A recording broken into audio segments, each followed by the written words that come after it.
దేవుని నుండి ప్రభు అయిన యేసుక్రీస్తు వారి నుండి కృపయు కనికరము క్షేమము సమాధానము రక్షణానందము చేరి వచ్చిన మనకందరికీ నీ ప్రభు మెండుగా దయచేసి దీవించునుగాక. ఆమేన్. దయచేసి అందరూ కూడా కూర్చుండి.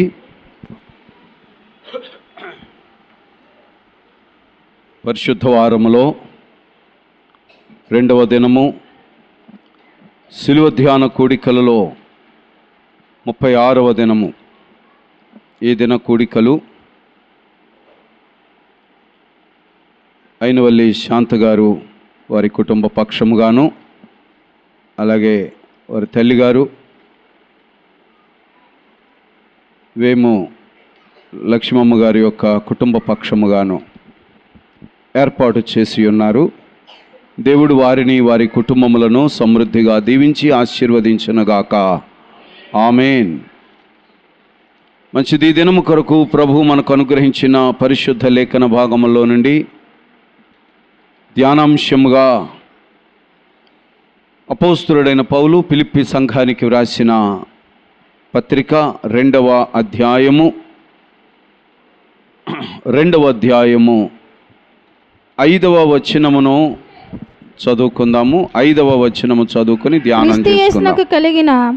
క్రీస్తు యేసునకు కలిగిన ఈ మనస్సు మీరును కలిగి ఉండుడి. చిన్న మాట ప్రార్థన చేసుకుందాం. ప్రేమ కలిగిన మా తండ్రి, పరిశుద్ధుడా పరిశుద్ధుడా పరిశుద్ధుడా, మహోన్నతుడా, ఘనమైన మా దేవానికి స్తోత్రములు, వందనాలు. మా అందరి రక్షణ కొరకు నీ ప్రియ కుమారుని మా కొరకు ఇచ్చినందుకు స్తోత్రాలు. ప్రభువా, వారు సిలువలో జరిగించిన గొప్ప యజ్ఞమును బట్టి నీకు స్తోత్రములు. మా అందరికీ ప్రభువా ఇచ్చిన రక్షణను బట్టి, ప్రేమను బట్టి కృతజ్ఞతలు తెలియజేస్తున్నాను తండ్రి. నాయనా, చిన్న మందగా కూడి ఉన్నాము, నీ సన్నిధి మాతో ఉంచండి ప్రభువా. నీ వాక్కును మాకు అనుగ్రహించండి, సర్వసత్యాన్ని బయలుపరచండి, హృదయములు తెరవండి ప్రభువా, మమ్మను బ్రతికించండి. కూడికి ఏర్పాటు చేసిన ఇదిగో నీ ప్రియబిడ్డల కుటుంబములు ప్రభువా, శాంత గారి కుటుంబాన్ని బట్టి, లక్ష్మి గారి కుటుంబాన్ని బట్టి వందనాలు. దీవించి బలపరుచునాయన. చేరివచ్చిన ప్రతి ఒక్కరిని చేతులకు అప్పగించుకుంటున్నా. మాతో మాట్లాడండి, నీ జీవము కలిగిన మాట చేత మమ్మను బ్రతికించండి. యేసు ఉన్నత నామములో స్తుతించి గణపరిచి ప్రార్థించి పొంది ఉన్నామని నమ్ముచున్నాము తండ్రి. ఆమేన్. మన ప్రభు అయిన యేసుక్రీస్తు వారి పరిశుద్ధ నామములో చేరివచ్చిన సంఘ విశ్వాసులందరికీ హృదయపూర్వక వందనాలు తెలియజేస్తున్నాను. దేవుడు మన కుటుంబములను దర్శించి దీవించునుగాక. ఆమేన్. ప్రభు బిడ్డలారా,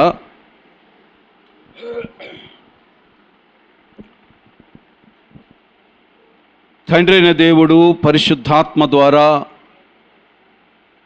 మనకు తెలియపరచుచున్నటువంటి సమాచారము, మనము నేర్చుకోవలసినటువంటి అంశములు ప్రభువు తన ఆత్మ ద్వారా లేఖనములలో రాయించారు. ఈ 40 దినముల సిలువ ధ్యాన కూడికలలో ప్రతి దినము సిలువను గూర్చి దేవుడు మనకు జ్ఞాపకం చేస్తున్నాడు. రాత్రి దినము సిలువను చూసినప్పుడు, సిలువను గూర్చిన వార్తను మనము వినినప్పుడు దేవుని యొక్క శక్తి మనలో ప్రభావవంతంగా పనిచేస్తుంది అనేటువంటి సత్యాన్ని దేవుడు మనకు నేర్పించాడు. మరి రక్షణ పొందిన మనము సిలువ శక్తితో, దైవ శక్తితో ఈ లోకములో, మురికి లోకములో, అపవిత్ర ఆత్మలతో నింపబడి ఉన్న లోకములో దేవుని పిల్లలముగా మనము క్రీస్తు సైనికులముగా జీవిస్తూ పరలోక సంబంధమైనటువంటి లక్షణములు, పరలోక సంబంధమైనటువంటి స్వరూపము మనలో ఏర్పడాలని దేవుడు మనతో మాట్లాడుతూ, మనల్ని నేర్పుతూ మనకు ఆయుష్కాలం ఇచ్చాడు. రక్షణ పొందిన మనకు ఇవ్వబడిన ఆయుష్కాలము ఒకటే కారణం. నీవు రక్షణ పొంది ఉన్నావు గనుక పరలోక రాజ్యములో స్థానములో ఉండగలుగుటకు కావలసినటువంటి క్రీస్తు స్వరూపము, పరలోక సంబంధుల స్వరూపము, పరలోక లక్షణములు మనలో ఏర్పడినట్లుగా దేవుడు మనతో మాట్లాడుతున్నాడు. అది సంతరించుకోవడానికే దేవుడు మనల్ని బ్రతికించాడు. అందుకే ప్రభు అంటారు, మీరు పైనున్న వాటినే వెతకండి. మీరు క్రీస్తుతో కూడా లేపబడిన వారైతే కదా, ఆ పదం వాడారు. నువ్వు రక్షణ పొందిన వాడివైతే, రక్షణ పొందనోడు గురించి కాదు ఈ మాట చెబుతా. చూడండి ఒకసారి ఆ మాట కొలస్సీలకు రాసిన పత్రిక, అంటే ఒక పేజీ యువతలకి వేస్తే 2 పేజీలు యువతలకి వేయండి. కొలస్సీలకు రాసిన పత్రిక 3వ అధ్యాయములో మొదటి వచనం, మొదటి మాట, మీరు క్రీస్తుతో కూడా లేపబడిన వారైతే. అంటే దాని అర్థం ఏంటి? అంటే దాని అర్థం ఏంటండి?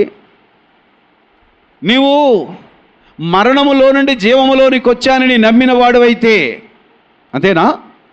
యేసుక్రీస్తు నా పాపములన్నిటినీ క్షమించాడు, నా మీదనున్నటువంటి మరణమును తీసివేశాడు, క్రీస్తు కృపచేత నేను జీవించి ఉన్నానని నువ్వు నమ్మినట్లయితే, అది ఆ మాటకు అర్థం. మీరు క్రీస్తుతో కూడా లేపబడిన వారైతే పైనున్న వాటినే వెతుకుడి. ఎక్కడే వెతుకుతారు? మరి ఇంతవరకు ఎక్కడ వెతుకాం? ఎక్కడ వెతుకాం? దయచేసి అందరు కూడా, అమ్మా మీకు ఒక చిన్న మనవి, పిల్లలందరూ కూడా బయట ఆటలాడుతున్నారట. దానివల్ల మరి ఏదైనా ఇబ్బంది కలగొచ్చు. తల్లిదండ్రులు తీసుకొచ్చి వదిలేయకండి. గేట్లు తీసున్నాయి, పరుగులు ఎట్టుకుంటూ బయటకు వెళ్ళొచ్చు. దయచేసి గమనించండి. ఓకే, నువ్వు క్రీస్తుతో కూడా లేపబడిన వాడివైతే వాటినే వెతుకుడి. అప్పటి నుంచి నీ దృష్టి ఎక్కడుంటుంది? పైనున్నదే ఏమిటి? పైనున్న లక్షణాలు. ఏం వెతకాలి? దైవ లక్షణాలు. అవి భూమి మీద దొరికేవి కాదు. ఓ క్రైస్తవ విశ్వాసి, నేను రక్షణ పొందాను అని చెప్పుకుంటున్నటువంటి వాడా, నువ్వు రక్షణ పొందినది నిజమైతే నీ దృష్టి పైనున్న వాటి మీదకి వెళ్తుంది. నీ దృష్టి అక్కడున్నది. అంటే రుజువులు అన్నమాటివి. రుజువులండి. రాత్రి నేను మాట అన్నాను, నేను విశ్వాసం ఉంచాను, నా ప్రభువు నా యొక్క పాపములన్నిటినీ క్షమించాడని నేను నమ్మాను. అప్పుడు నువ్వేం చేస్తావు? ఏం చేస్తానని చెప్పబడింది రాత్రా? ఏమో, మరోసారి చెప్తున్నాను, నీకు పెద్ద పట్టింపు ఉన్నట్టుగా లేదు, కానీ చెప్పడం నా ధర్మం. అది నీ ఇష్టం. నువ్వు నిజముగా క్రీస్తు ప్రభు నా కొరకు మరణించాడు, నా మీద నుంచి మరణము, వ్యాధి, ఈ సమస్తమైనటువంటి లోక సంబంధమైన దుస్థితిని తీసివేశాడని నువ్వు నమ్మితే, మొట్టమొదటిగా నువ్వు మోకరించి కృతజ్ఞతా స్తోత్రాలు చెల్లిస్తూ ప్రభువులో ఆనందించి స్తుతిస్తావు. అది నీలో జరగలేదు అని అంటే నువ్వింకా నమ్మలేదు. అర్థమైందా? ఇప్పుడన్నా నమ్మిన వాళ్ళు ఏం చేస్తారు? అరే నీ కేసులు కొట్టేశారా అని చెప్తే ఆనందిస్తావా? లేకపోతే ఎక్కడున్నాడు అలాగా కేసు కొట్టేశారా అంటావా? మరి నీ కేసులంటే ఈ సామాన్యమైనది కాదండి. ఆ నరకాగ్ని శిక్షలోకి వెళ్ళకుండగా నీ కేసులన్నీ కొట్టేశాడు అని నువ్వు నమ్మితే ఏం చేస్తావు? మోకాళ్ళుని ఆనందముతో ప్రభువును స్తుతిస్తావు, కృతజ్ఞతలు చెప్తావు. అది మొదటి లక్షణం. ఇప్పుడు ప్రభు అన్నారు, నువ్వు క్రీస్తుతో కూడా లేపబడిన వాడు, అంటే మరణములో నుండి జీవములోనికి వచ్చేసాను అని నమ్మిన వాడు అయితే, రెండవ లక్షణం ఏంటి? అతడు ఏం చేస్తాడు? పైనున్న వాటినే వెతుకు. పైన ఏమున్నాయండి? దైవ లక్షణములు. అందరూ చెప్పండి, దైవ లక్షణములే వెతుకుతావు. అందుకే దేవుడు ఆయుష్కాలం ఇచ్చాడు. ఇంకా భూమి మీద ఉన్నటువంటి వనరులు వెతకో. అప్పుడు నీకు అర్థమైపోయింది ఇదంతా తాత్కాలికమో, ఇక్కడ పోషణ కొరకు నా తండ్రి చూస్తాడని. మహోన్నతుని చాటును నివసించువాడు సర్వశక్తుని నీడలోకి వచ్చేసాడు కదా. అన్యుల్లాగా ఆలోచించడు, అన్యుల్లాగా తిప్పలబడ్డు. అతని మనస్సు ఎక్కడికి మారిపోతుంది? పైనున్న వాటి వైపు. అర్థమైందా? అవేంటో దేవుడు మనకు జ్ఞాపకం చేస్తూనే ఉన్నాడు. అమ్మ దృష్టి పెట్టండి. అవేవో మనకు దేవుడు జ్ఞాపకం చేస్తూనే ఉన్నాడు. ఈ రాత్రి దేవుడు మనకు నేర్పుతున్నటువంటి ఒక ముఖ్యమైన దైవ లక్షణము. ఏం వెతుకుతాము? రక్షణ పొందిన వాళ్ళు ఏం వెతుకుతారు చెప్పండి? నువ్వు దైవ లక్షణములు వెతకట్లేదు అని అంటే నువ్వు ఎక్కడే ఎత్తుక్కుంటున్నావు అంటే నువ్వు రక్షణ నమ్మలేదు. చాలా ప్రమాదం అది. కాబట్టి ఆలోచన చేయండి. ప్రభు చెప్తున్నటువంటి ఈ దైవ లక్షణము అదే క్రీస్తు యేసునకు కలిగిన మనస్సు. క్రీస్తు యేసునకు కలిగిన మనస్సు అంటే క్రీస్తు యేసు భూ సంబంధ, పరలోక సంబంధ?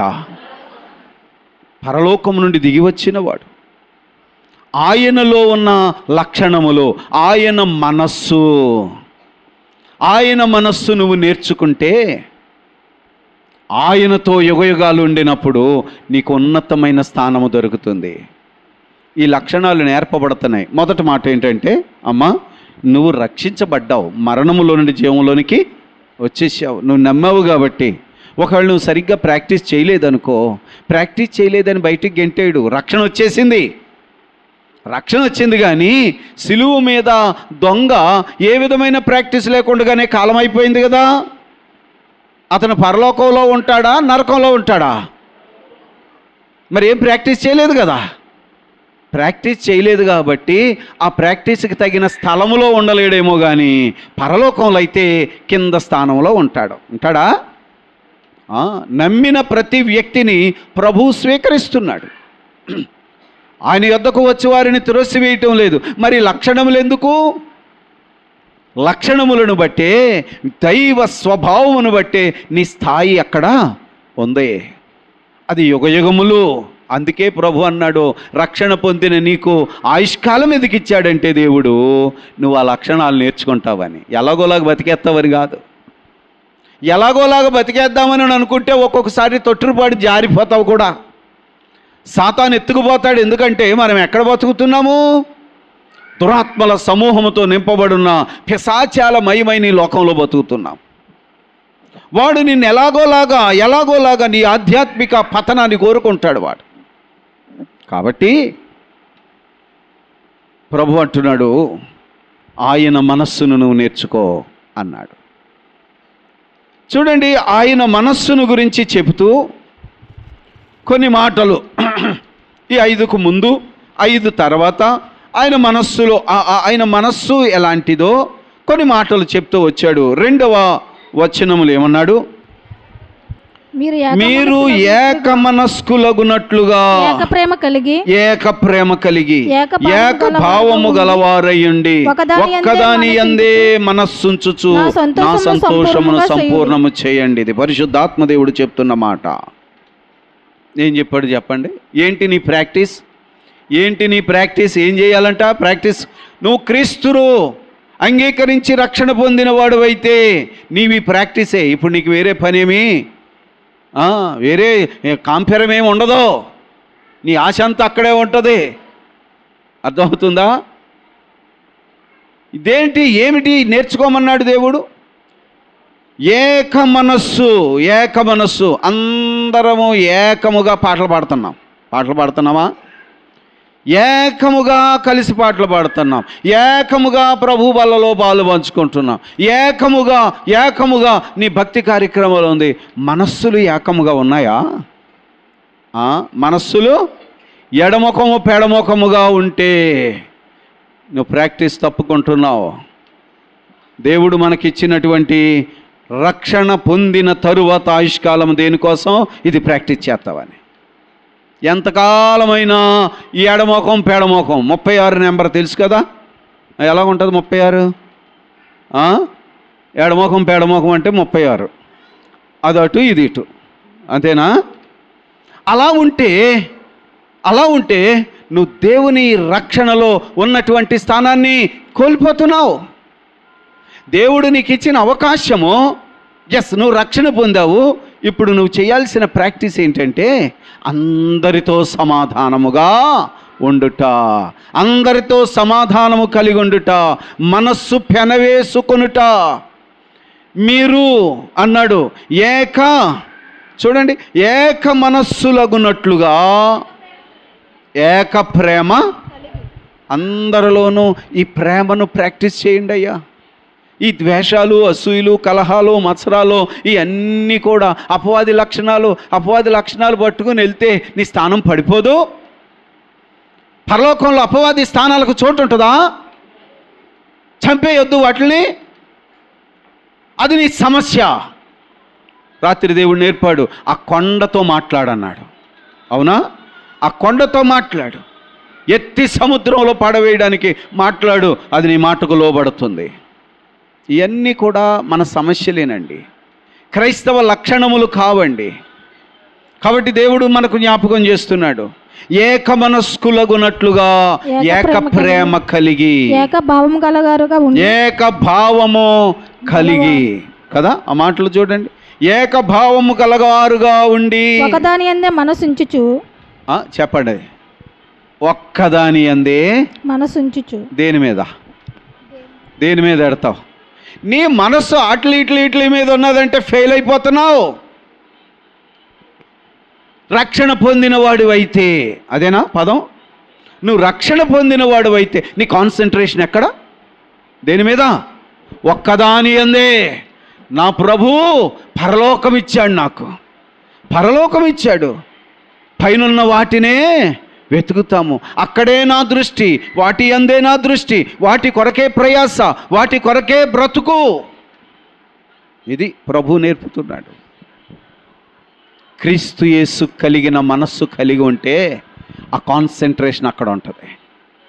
సైతాను మనస్సు నీకుంటే ఎక్కడెక్కడే తిప్పలు పడతావు, రక్షణ పోగొట్టుకుంటావు. ఏమిస్తాయి ఇవి నీకు? పగ ప్రతీకారాలా? పరలోకం కోసమా, లేకపోతే ఈ లోకములో భాగ్యముల కోసమా? సాతాను చేతుల ఉచ్చులో పడిపోయామా? మనస్సులో నెమ్మది ఉండదు, దొంగిలించేస్తాడు, సమాధానాన్ని దొంగిలించేస్తాడు. ప్రభు ఇచ్చినటువంటి ఈ ప్రాక్టీస్ మనం చెయ్యాలి. ఏమండి, ఒక్కదాని యందే మీరు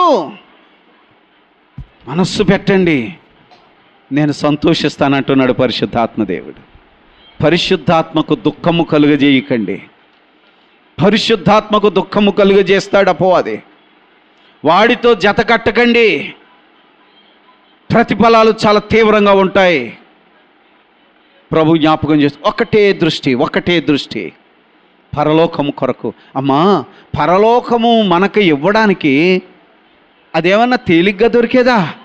ఎంత కష్టమండి ఆయనకి పడ్డాడు. ఎంత కష్టమో, కష్టార్జితాన్ని ఉచితంగా ఇస్తానంటే కాళ్ళతో దొక్కుతున్నామా? ఎంత కష్టపడ్డాడో ధ్యానం చేస్తున్నాం కదా. ఎంత కష్టపడ్డాడు ఆయన, ఎంత పోరాటం చేశాడు, ఎంతమంది శిక్షణ ఆయన పడ్డాడు.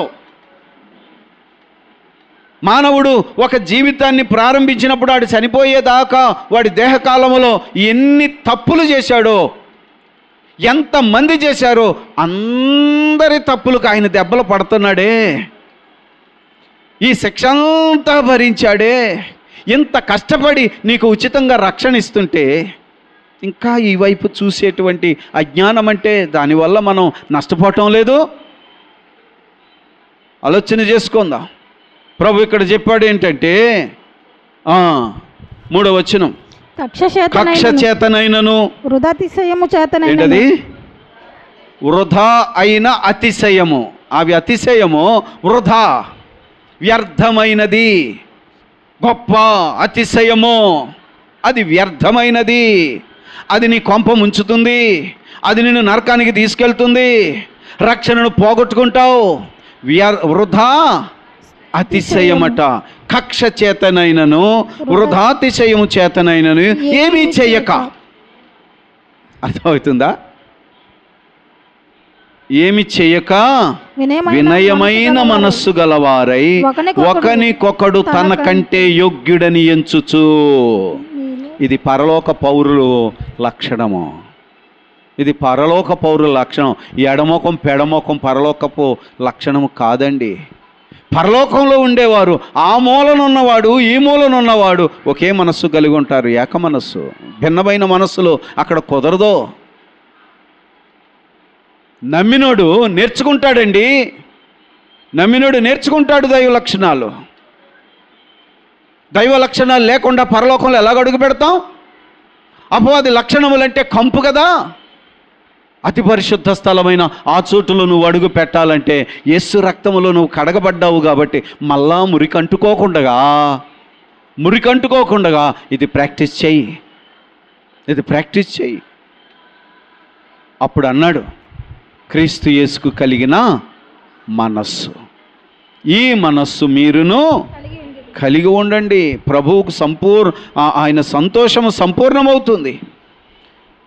ఏంటి క్రీస్తుకు కలిగిన మనస్సు అని ఆలోచన చేద్దాము. 6వ వచనం అన్నాడు, ఆయన దేవుని స్వరూపము కలిగిన వాడై ఉండి. ఆగుదాం. ఆయన స్వరూపం ఏమిటి? స్వరూపం అంటే ఏంటండి? స్వరూపం అంటే ఏంటి? ఇప్పుడు దేవుడు నరులను ఆయన స్వరూపములో ఆయన పోలికలో చేశాడు కదా అని రాసింది కదా. ఇప్పుడు రెండు ఉన్నాయా? ఒకటి పోలిక, రెండోది స్వరూపము.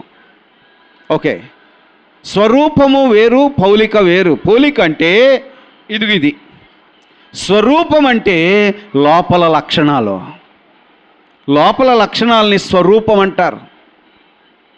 దేవుని స్వరూపం ఏమై ఉన్నదో యేసయ్య స్వరూపం అదే. అంతేనా కాదా? ఆయన దైవ స్వరూపి, దేవుని లక్షణములు కలిగి ఉన్నవాడు, దేవునితో సమానముగా ఉన్నవాడు. అమ్మ మీరు ఒకసారి గమనించాలి, యేసు ఈ భూమి మీదికి శరీరముతో రాకముందు ఆయన ఏమై ఉన్నాడు చెప్పాలా? దేవుని వాక్యమై ఉన్నాడు.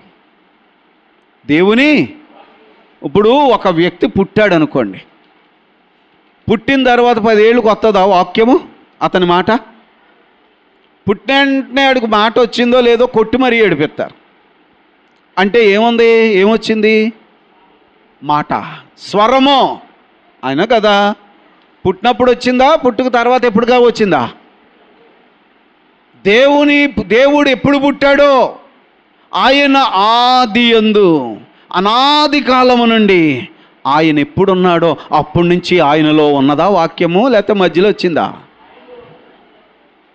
ఆదియందు వాక్యము, ఆ వాక్యమే దేవుడై ఉండెను, ఆయన దేవుని యొద్ద ఉండెను. అవునా? కలిగి ఉన్నదేది ఆయన లేకుండా కలుగలేదు, ఆయనలో జీవముండెను.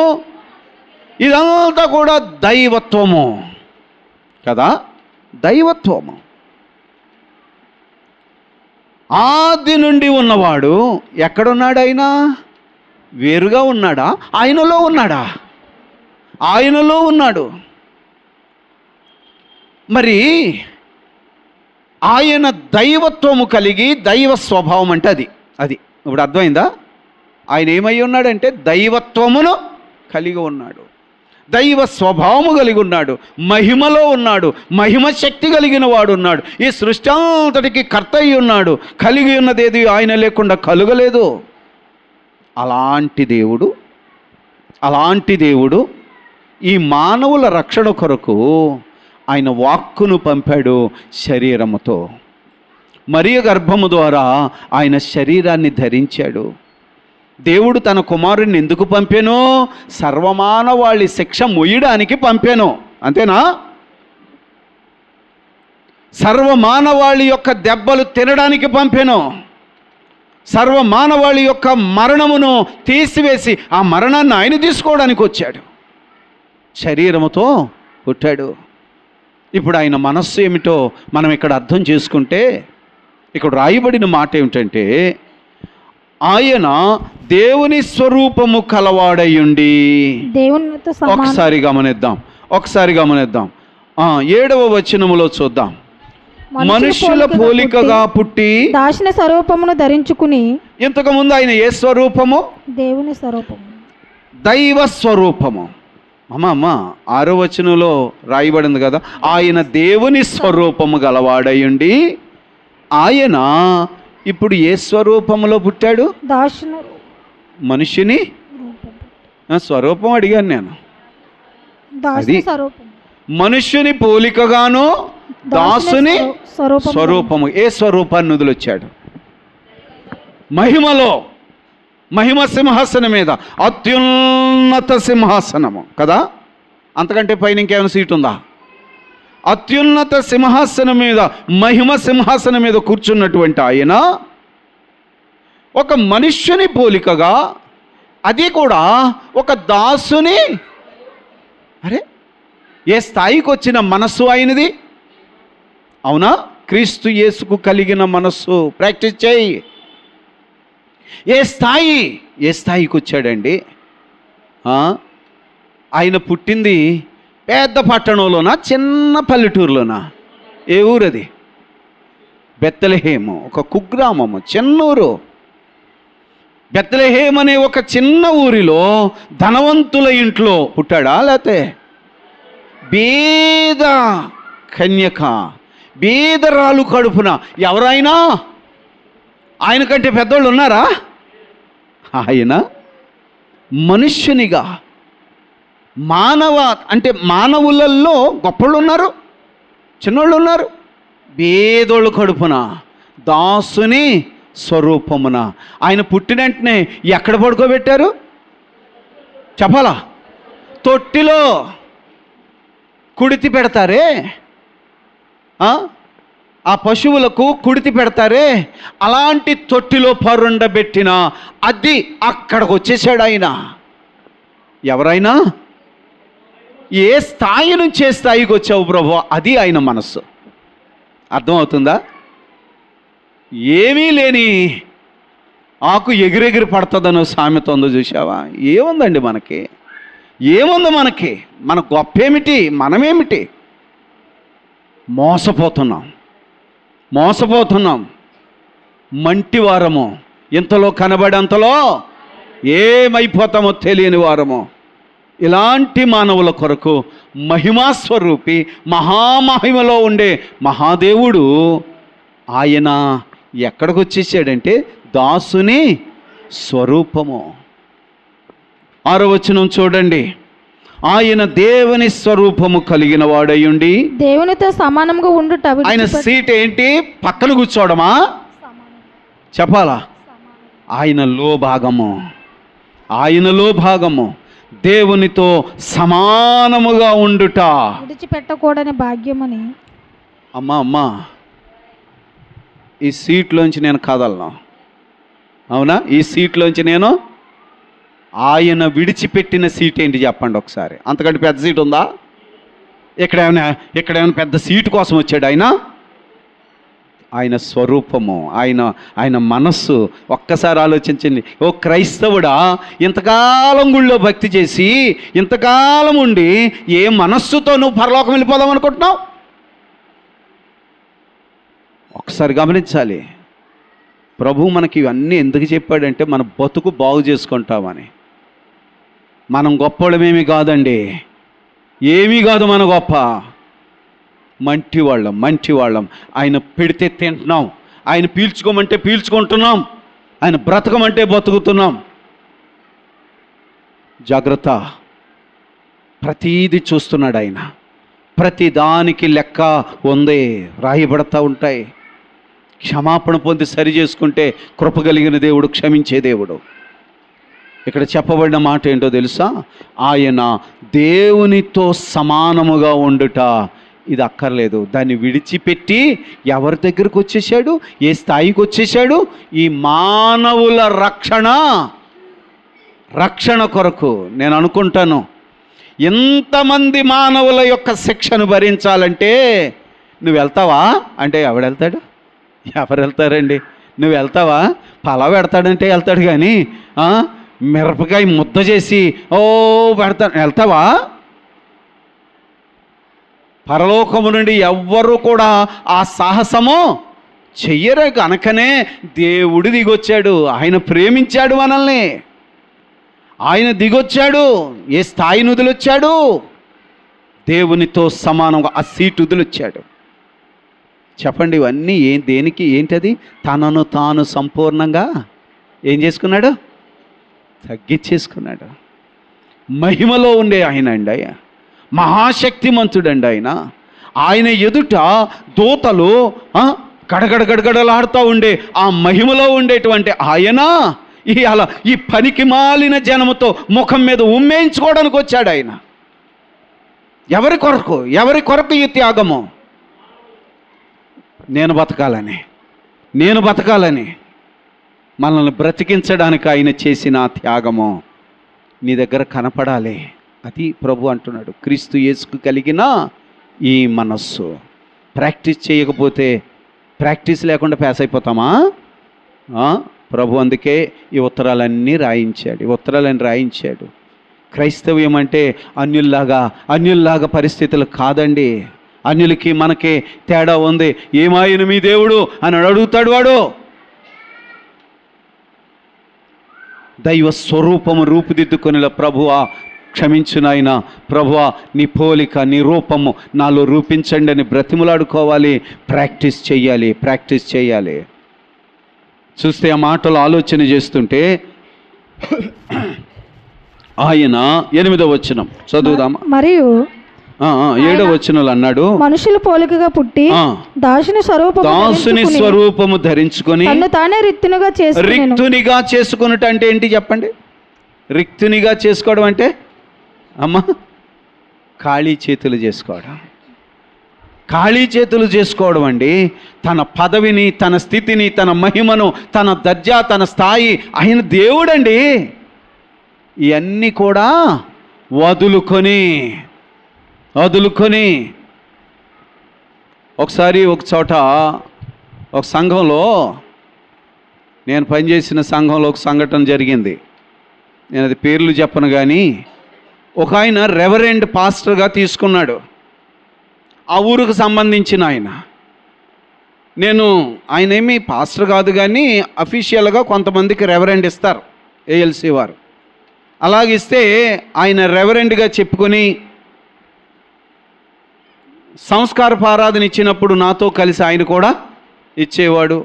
సరే, మన గ్రామస్తుడు ఏఎల్సిలో తీసుకున్నాడు కదా అని చెప్పి పెద్దలు చెప్పడాన్ని బట్టి, అధికారులు చెప్పడాన్ని బట్టి కూడా ఇద్దరం కలిసి అందులో పనిచేసేవాళ్ళం. ఆయన హైదరాబాద్లో ఉండేవాడు, అప్పుడప్పుడు వచ్చేవాడు. ఈ సంస్కారపు ఆరాధన ఇప్పుడు వచ్చి ఆయన కూడా ఇచ్చేవాడు. సరే, ఇలా జరుగుతుంటే సైతాను బాగా పట్టేసింది. సరే, కొన్ని వచ్చాయి. సంఘం వాళ్ళు అన్నారు, అయ్యా మీరు ఇక్కడ పని చేయరు, మీరు అయినా పాస్టర్గా కాదు కదా, మీరు రెవరెండ్ ఇచ్చారని ఇందులో ఎందుకు ఉంటున్నారని కొంచెం సంఘము అడిగింది. ఆ తర్వాత కొన్ని వాళ్ళకి ఇన్ఫ్లుయెన్స్లు ఉన్నాయి చాలా పెద్ద. ఆ తర్వాత పోలీసులు వచ్చి సార్ మీరు వెళ్ళిపోవాలి అని అన్నారు. వెళ్ళిపోవాలంటే నిజంగా సీన్ నా కళ్ళల్లో కుదురుతుంది. ఆ కుర్చీలో కూర్చుని ఆ 2 పట్టేసుకుని నేను దిగను అంటే పోలీస్ ఆయన లాగుతున్నాడు. ప్లీజ్ దిగిపోండి సార్, ఇక్కడ అల్లరి చేయొద్దు అని లాగుతుంటే వాళ్ళేమో లాగుతున్నారు, ఈయనేమో ఆఖరికి ఏం చేసింది తెలుసా? పోలీసులు అన్నారు, ఆడోళ్ళు వెళ్ళి మీరు ఎత్తుకొచ్చేయండి అమ్మా అన్నారు. కుర్చీ పట్టుకుని వెళ్ళి బయటెట్టారండి. ఏం కావాలి ఆయనకి? సిగ్గుపడ్డా లేదా? ఆ రోజు నుంచి మళ్ళా ఊరు రావడం మానేశాడు ఆయన. సాతాను మనల్ని ఏం చేస్తాడంటే ఆడిస్తాడండి నాశనం చేయడానికి. ఆ రోజు నుంచి కూడా అతని గురించి కథలుగా చెప్పుకున్నారు. మళ్ళీ ఊరు రాలేదు, అతను హైదరాబాద్లోనే ఉన్నాడు.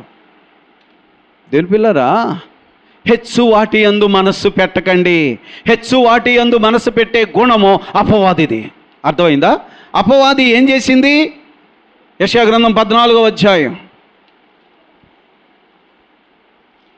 యెషయా గ్రంథం 14వ అధ్యాయము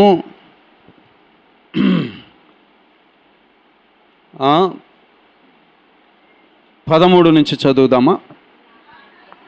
అది అంటది, నేను ఆకాశమునకెక్కిపోయేదను, దేవుని నక్షత్రములు అనగా దూతలు నక్షత్రములకు పైగా నా సింహాసనమును హెచ్చింతును, ఉత్తర దిక్కునున్న సభాపర్వతము మీద కూర్చుందును. ఎవరిది? అది దేవుని సింహాసనం. ఉత్తర దిక్కునున్న సభాపర్వతం మీద కూర్చుందును, మేఘమండలం మీదకి ఎక్కుదును, మహోన్నతుడైన దేవునితో నన్ను సమానునిగా చేసుకొందును అని నీవు మనసులో అనుకుంటివి కదా. ఈ మనస్సు ఎవరిది? అపవాది. అర్థమైందా? హెచ్చు మనస్సు నిన్ను పతనం చేస్తుంది, తగ్గింపు నిన్ను హెచ్చింపజేస్తుంది. అమ్మా కొన్నిసార్లు ఒకటే కుర్చీ ఉంది, కుర్చీలు అట్లాగా అన్యులైతే ఏయ్ ముందెళ్ళి నువ్వు కూర్చో, మళ్ళీ ఆ మనిషి వచ్చేస్తుంది అని కూర్చుంటారు అన్యులు. అవునా కదా? అదే క్రైస్తవ లక్షణమును నేర్చుకుంటున్న వారు ఏం చేస్తారో తెలుసా? మీరు కూర్చోండి సిస్టర్, ప్లీజ్ మీరు కూర్చోండి అమ్మా, మీరు కూర్చోండి, అక్కడ కూర్చోండి ఆ పోటీ వస్తుంది. అర్థమైందని లేదా? టవల్ వేసుకుంటారా ముందు? నువ్వు కూర్చో ఎలా ఉంటుంది అప్పుడు సిస్టమ్ ఆలోచించి. దైవ లక్షణము, ఒకరిని ఒకరు గౌరవించుకునే లక్షణము. ఈ లోకపు లక్షణం ఏంటి? ఎందుకు ఉచిత బస్సుల్లో జుట్టు పట్టు కొట్టుకుంటున్నారు? ఈ సీట్ నాది దెబ్బలాడుకుంటున్నారు. ఇది లోక లక్షణము.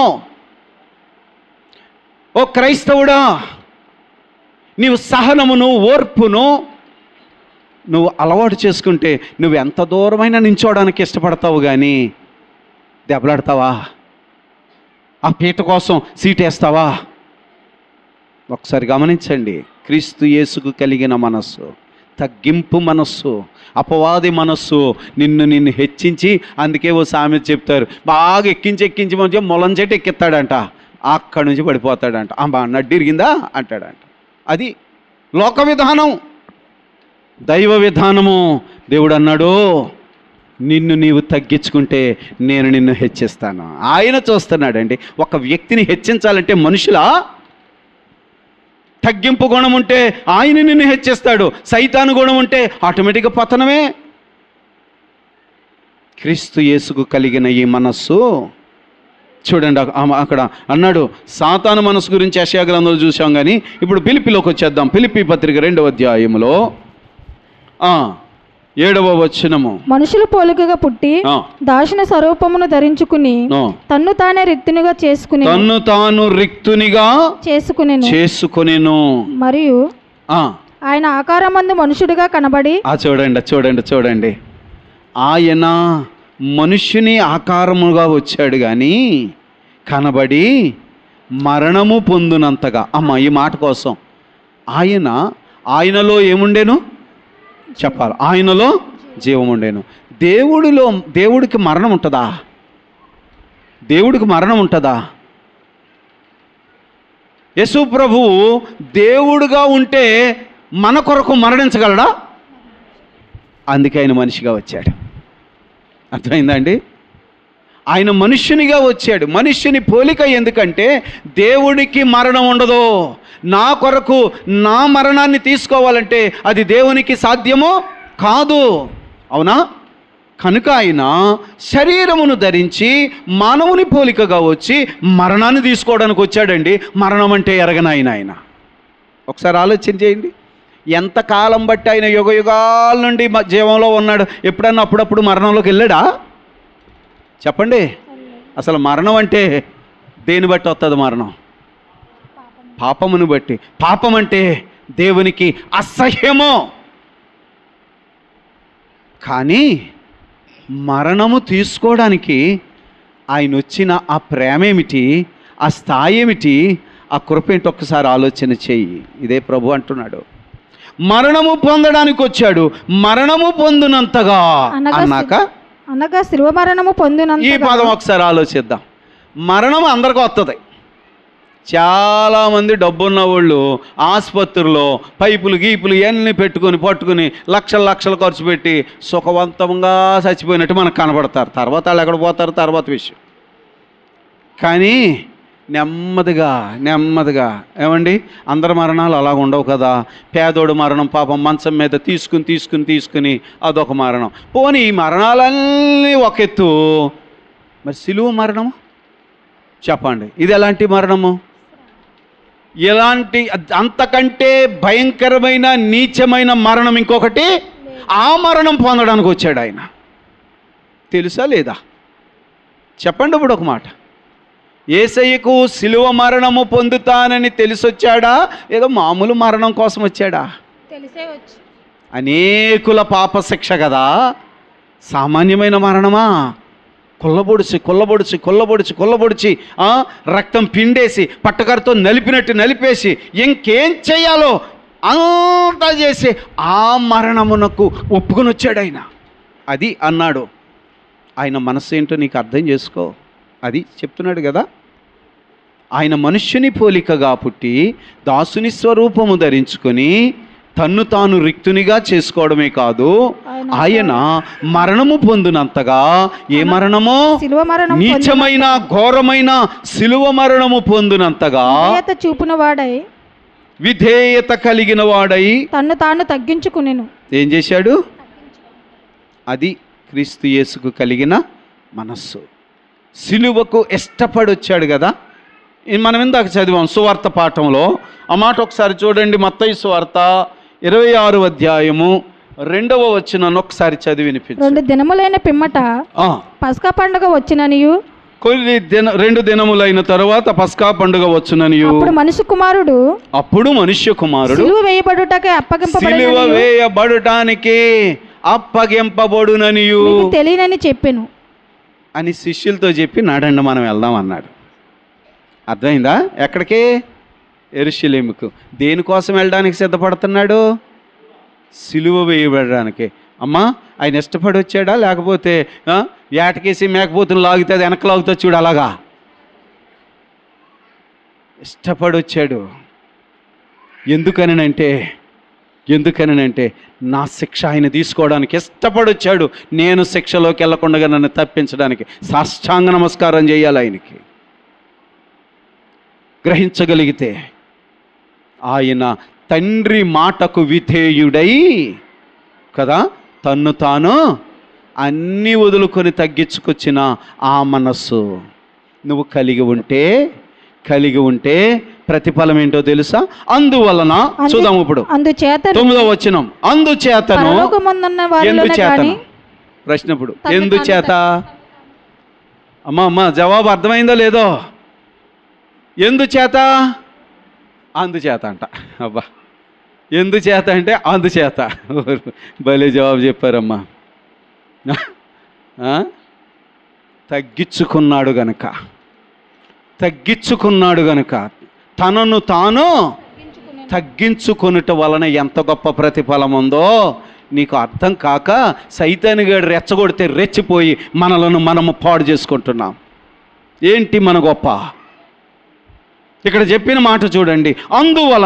అందుచేతను పరలోకమందున్న వారిలో గాని, భూమి మీద ఉన్న వారిలో గాని, భూమి కింద ఉన్న వారిలో గాని ప్రతి వాని మోకాలును. అబ్బా, చూశారా మాట?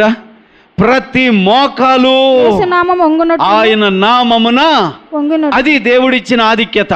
ఇప్పుడు చెప్పండి, తగ్గించుకున్నాడు గనక దేవుడు అతన్ని ఏం చేశాడు? ఆయన్ని ఎంతవరకు హెచ్చించాడు?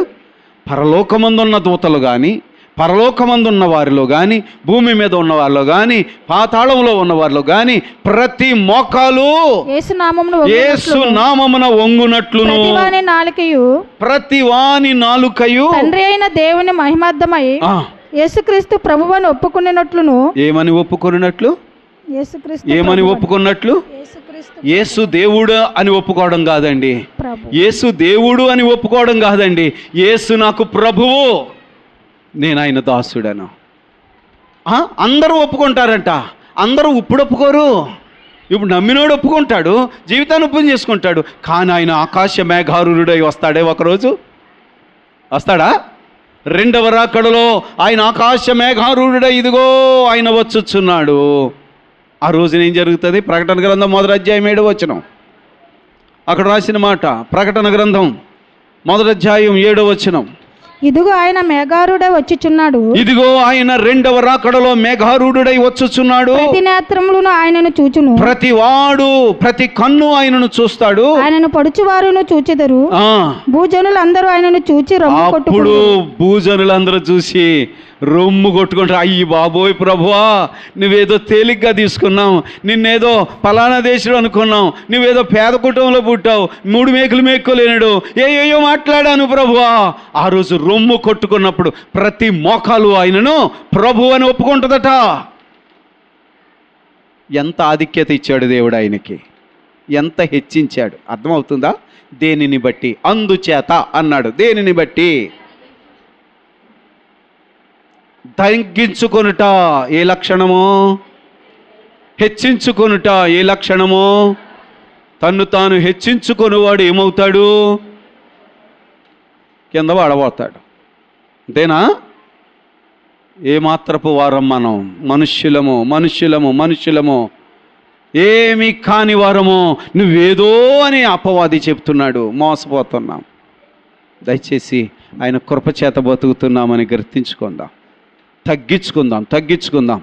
సమయాన్ని బట్టి నేను ముగిస్తున్నాను. తగ్గించుకొనుట వలన ఎన్ని మేళ్ళు, ఎన్ని ఉపయోగాలు పొందారో చరిత్రలో చాలా విషయాలు ఉన్నాయి. తగ్గించుకోవటం వల్ల అంటే నిన్ను తగ్గించుకున్నందువల్లే నీ కుటుంబంలోనికి దేవుని ఆశీర్వాదం దిగొస్తుంది. హెచ్చించుకునే వాళ్ళకి లేదండి ఇది, అది అపవాది గుణం. అందుచేత ఇలా చేసి యేసుక్రీస్తు ప్రభువు అని ఒప్పుకొనున్నట్లు దేవుడు ఆయనను అధికముగా హెచ్చించి ప్రతి నామమునకు ఏ నామము? ప్రతి నామం అంటే ఏ నామము? ఏ నామము కంటే, ఏ నామము కంటే ఆయన నామము గొప్పది. ఇక ఏ నామమైనా చెప్పు, అన్నిటికంటే ఆయన నామమే గొప్పది. నా మాట మీకు అర్థం కాక ఏదో జవాబు చెప్పారు, కానీ అడిగిన మాట ఏంటంటే ప్రతి నామము కంటే ఆయన నామము గొప్ప చేశాడట. దేనికంటే? అన్ని నామాలంటే ఏ నామం చెప్తావు? నువ్వు ఎవడ పేరైనా చెప్పు, ఏది పేరైనా చెప్పు, ఏ రోగం పేరైనా చెప్పు, ఏ స్థితి పేరైనా చెప్పు, ఏ వ్యక్తి పేరైనా చెప్పు, ఏ దూత పేరైనా చెప్పు, అన్నిటికంటే ఆయనను దేవుడు పైన పెట్టేశాడట. దేనిని బట్టి? అర్థమైందా? తగ్గించుకుంటే, కొంచెం తలంచుకుంటే, కొంచెం ఓర్చుకుంటే న్యాయాధిపతి ఆయనకు తెలిసి ఏం చేయాలో, ఆయనకి తెలిసి ఏం చేయాలో. గబుక్కుని ఏది పడితే అది మాట్లాడేయకూడదు. ప్రతిదానికి జవాబు లెక్క చెప్పాలి మనం. చాలా జాగ్రత్త. ఆయన న్యాయాధిపతి అండి. ఎవరిని హెచ్చించాలో ఆయనకి తెలుసు, ఎవరిని కోల్చాలో ఆయనకి తెలుసు. భయపడదాం, గౌరవిద్దాం, పరలోకాన్ని నేర్చుకుందాం. పరలోకపు లక్షణములు అర్థమైందండి? వీటిని నువ్వు ప్రాక్టీస్ చేయి. క్రీస్తు యేసుకు కలిగిన మనస్సు, ఇక్కడ చెప్పబడిన ఆ మనస్సు యొక్క ప్రత్యేకత ఏంటంటే తగ్గించుకొనుట. ఇవాళ దేవుడు మనకిచ్చిన అంశము పేరేంటి? తగ్గించుకొనుట. తగ్గించుకుంటే, నిన్ను నీవు తగ్గించుకుంటే ఆయన నిన్ను హెచ్చిస్తాడు. అంతేనా? ఆయన నిన్ను హెచ్చించాలంటే నీ దగ్గర ఏ క్వాలిటీ చూడాలైనా? ఎదుటి వానిని గౌరవించే క్వాలిటీ, ఒకరికి ఒకరు లోబడే క్వాలిటీ. అమ్మా, ఒకరికొరకు ఒకరు ప్రేమపూర్వకంగా మీరు కూర్చోండి అంటే మీరు కూర్చోండి అనే ప్రేమ. మొఖాలు అటొకటి ఇటొకటి పెట్టుకున్నది కాదు. ఏకభావము, ఏక ప్రేమ, ఏక మనస్సు. తగ్గించుకున్న మనసుకి అది సాధ్యమో? లేకపోతే నువ్వెంత అంటే నువ్వు అటు తిరిగితే ఇది ఇటు తిరిగి మొత్తం పూర్తిగా అటు పూర్తిగా ఇటు అయిపోయి సాతాను ఎడగొట్టడమే వాడి ప్లాన్. నాశనం చేసేస్తాడు జీవితాలు. జాగ్రత్త. దేవుడు అన్నాడు, దేవుడు వెక్కిరించబడడు. నువ్వేమి విత్తుతావో అది చాలా జాగ్రత్తగా లెక్క పెట్టుకున్నా.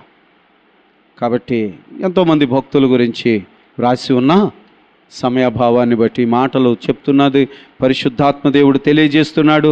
సద్వినియోగం చేసుకుందాం. హాంబుల్నెస్ కావాలి. సంపూర్ణంగా ప్రభువునకు మనము అప్పగించుకున్నట్టు కావాలి.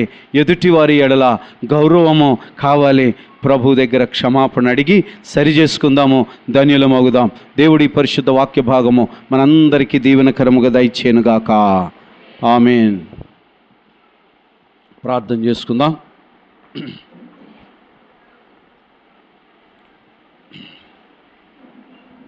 ప్రార్థించుకుందాం. తలలు వంచేవారు తలలు వంచండి. మోకాళ్ళు ఓనగలిగిన వారు మోకాళ్ళునండి. యేసు ఎవరో నీకు అర్థమైంది. ఆయన నా రక్షకుడు, నా ప్రభువు. నా కొరకు మహిమ సింహాసనం విడిచిపెట్టి నా రక్షణ కొరకు ముఖం మీద ఉమ్మి వేయించుకున్నాడు. నా రక్షణ కొరకు చేల్చబడ్డాడు. నా రక్షణ కొరకు ఎంతో ఎంతో తీవ్రమైన అవమానాలను అనుభవించాడు. ఆయన మనస్సు నేర్చుకోవడానికి ప్రాక్టీస్ చేద్దాం.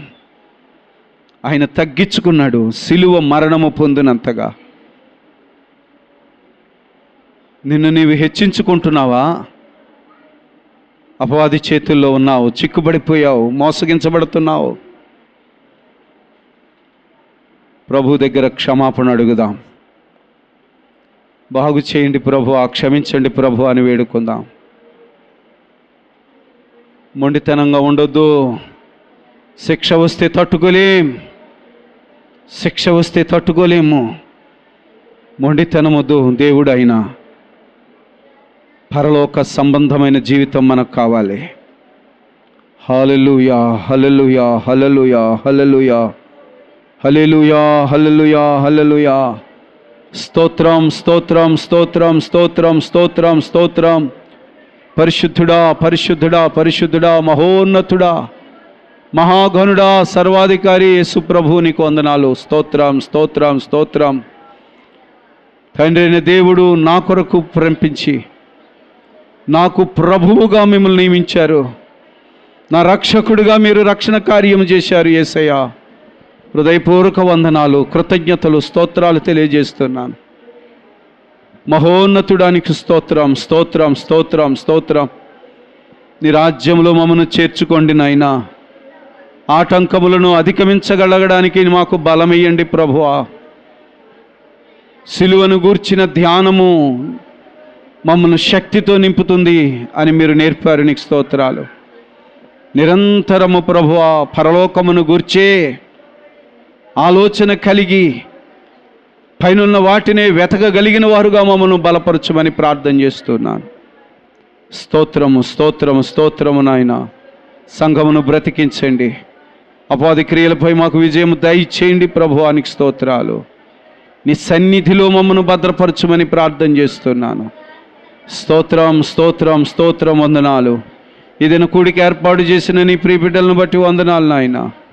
ప్రభువా నీ దాసురాలు వృద్ధాప్యంలో ఉన్నటువంటి నాయనా మరి తల్లిగారు ప్రభువా లక్ష్మి గారిని బట్టి వందనాలు.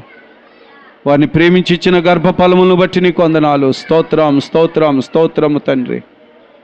దయ చూపించండి. రక్షణలో ఆనందముతో విజయోత్సవముతో ప్రభువా నీ బిడ్డను చేయబట్టి నడిపించు నాయన. నీకు స్తోత్రాలు ప్రభు. అలాగే శాంతగారిని బట్టి వందనాలు నాయన. ప్రభువా వారిని ప్రేమించి ఇచ్చిన గర్భఫలములను బట్టి వందనాలు, స్తోత్రాలు. సంపూర్ణ మారు మనస్సు బిడ్డలకు దయచేయండి. ఎంత గొప్ప రక్షణ, ఎంత గొప్ప రక్షణ. నిర్లక్ష్యము చేయకుండా ప్రభువా నీ నామమును సంపూర్ణంగా అంగీకరించి పరిశుద్ధ జీవితమును అవలంబించుటకు సహాయం చేయండి. స్తోత్రం, స్తోత్రం, స్తోత్రము, స్తోత్రము నాయన. శాంతగారి కుమారులను ప్రభువా నీకే వందనాలు, వందనాలు, వందనాలు. కోడలు ప్రభువా మనువురాలు బిడ్డలనైనా నీ చేతులకు అప్పగించుకుంటున్నాము తండ్రి. కుటుంబాన్ని దీవించండి. అలాగే ప్రభువా చేరి వచ్చిన ప్రతి బిడ్డను బట్టి వందనాలు. నీ మాటలను స్వీకరించి ప్రభువా తమ మనస్సులను సంపూర్ణంగా నీ వైపు తిప్పుకొని పరలోకపు జీవితాన్ని నాయన అభ్యసించగలిగిన బలము బిడ్డలు దయచేయండి. ధన్యులు చేయి నాయన, ధన్యులు చేయండి నాయన. నీకు వందనాలు, స్తోత్రాలు తెలియజేస్తున్నా ప్రభువా. ఎంతదనుక నాయన కూడికలు ఏర్పాటు చేసిన ప్రతి కుటుంబాన్ని బట్టి నీకు స్తోత్రం, స్తోత్రం, స్తోత్రం, స్తోత్రం. వందనాలు తండ్రి. దీవించి బలపరిచి ఆశీర్వదించండి. సంఘమంతటిని దీవించండి. నీ కృపాహస్తాలకు అప్పగించుకుంటున్నాం. ప్రార్థన అంగీకరించి ప్రతిఫలమిచ్చి ఆశీర్వదించుమని మా ప్రభువు, మా ప్రియ రక్షణకర్త, మాకు చాలిన దేవుడు యేసు క్రీస్తు ప్రభులు వారి పరిశుద్ధ నామం పేరిట మిక్కిలి వినయముగా స్తుతించి గణపరిచి వేడుకొనుచున్నాము తండ్రి. ఆమేన్, ఆమేన్, ఆమేన్. పరలోకమందున్న మా తండ్రి, నీ నామము పరిశుద్ధపరచబడుగాక, నీ రాజ్యం వచ్చునుగాక, నీ చిత్తం పరలోకమందు నెరవేరుచినట్లు భూమి యందును నెరవేరునుగాక. మన దినాహారము నేడు మాకు దయచేయం. మళ్ళీ అపరాధములు చేసిన వారిని మేము క్షమించిన ప్రకారం అపరాధములు క్షమించు. మమ్మల్ని శోధనలంతే కా దుష్టు నుంచి తప్పించు. రాజ్యము, శక్తి, మహిమ నిరంతరము నీవే ఉన్నావు తండ్రి. ఆమేన్.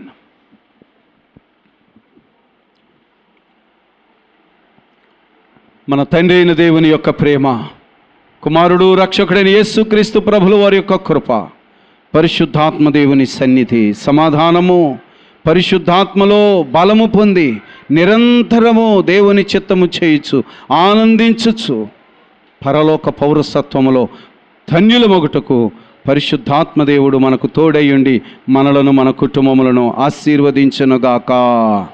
ఆమేన్, ఆమేన్, ఆమేన్. సిలువ రక్త ధారాలు ప్రవహించుచున్నవి,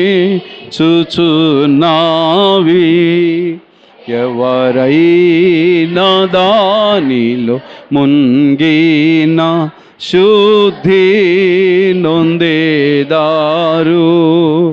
నేనాముదును నేనెరుగుదును, యేసు నా కొరకు.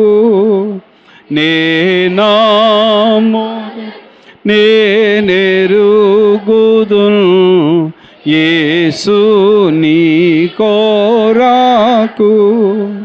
సిలువలో నా బలియాయే నన్ను రక్షింపాను.